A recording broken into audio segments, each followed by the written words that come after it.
don't believe, I heard some laughing right now.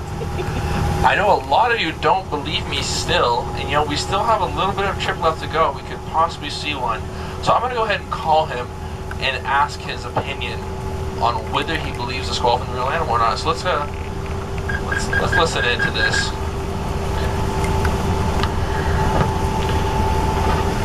Hey Sean, I have some non-believers on my coach who don't believe the squall is a real animal. What do you have to say about that?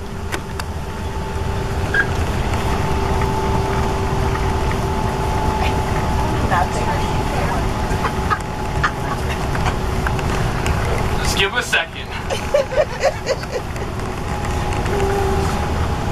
John, you coming? Let's guess right now. So just give me a minute. I just have some non-believers on my coach who don't believe the squall is a real animal. What do you say on that matter?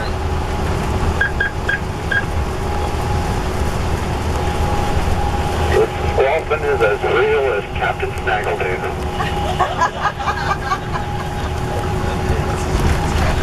Thank you for your truthful, kind words there, Sean Connery. For those of you who did not hear what Sean said, he said, it's as real as Captain Snaggletooth, which happens to be me. So, you have two witnesses of the validity of the squallfin. And I know there's still a lot of you out there who don't believe me, but you know, just give it some time, we might see some. You know what, since you asked, I might as well tell it right now. So, as I said before, to pay attention to Little Coal Creek, which was a trail we passed by about 70 miles ago.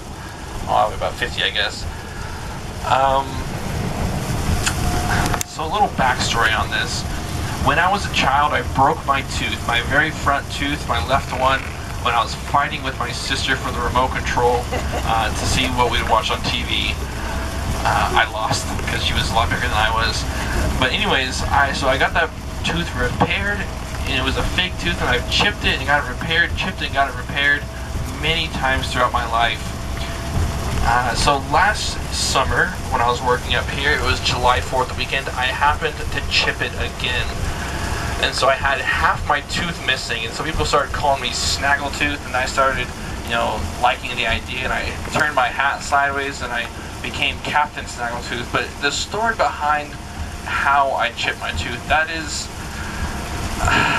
the funny yet very embarrassing part of the story, which involves actually Sean, who I just radioed. He's a good friend of mine. I've been friends for a long time. He's from my hometown, the Tri-Cities. His wife is also up here working. She's a driver as well. You have the possibility of seeing both of them perhaps tomorrow. So, the three of us, we all decided to go hike up Little Coal Creek. It was last year, July 4th weekend. It was a beautiful day. We all had the day off. And we just had this beautiful view of the entire valley, the Chalina River, the Alaska Range. It's just gorgeous.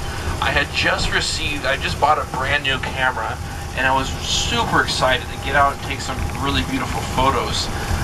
So, we decided to hike up Little Coal Creek, and we're hiking, and we're about 2.5 hours in, give or take. We're getting pretty close to getting above the tree line.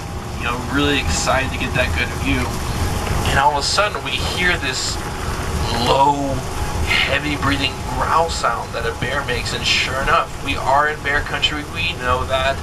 But for the most part in this area, it's black bears, which are very, very skittish.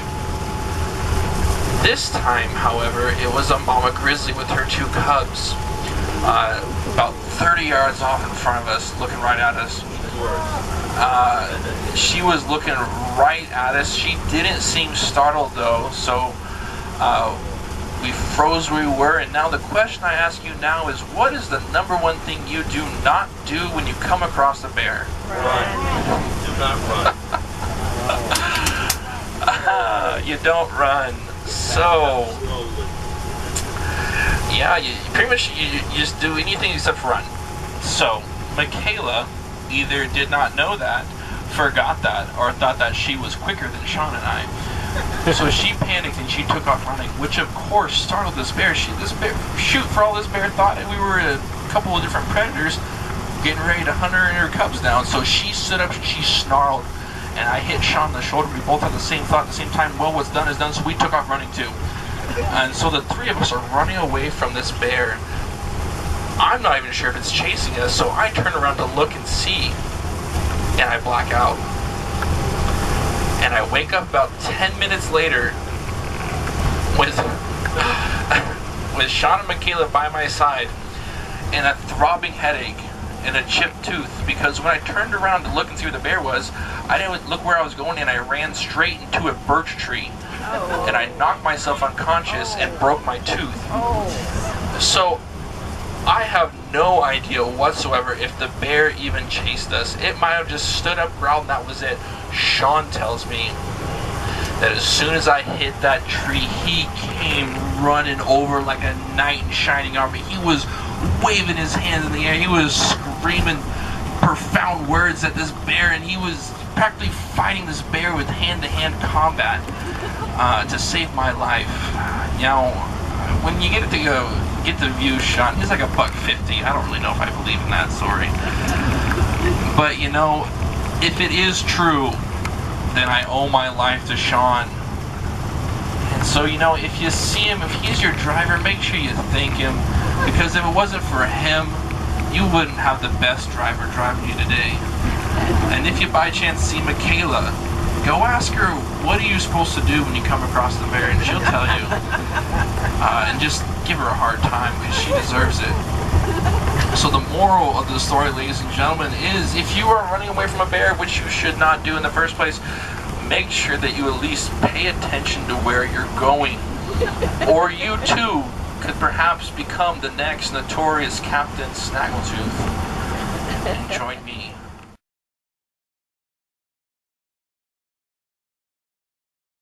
I have a little surprise for you.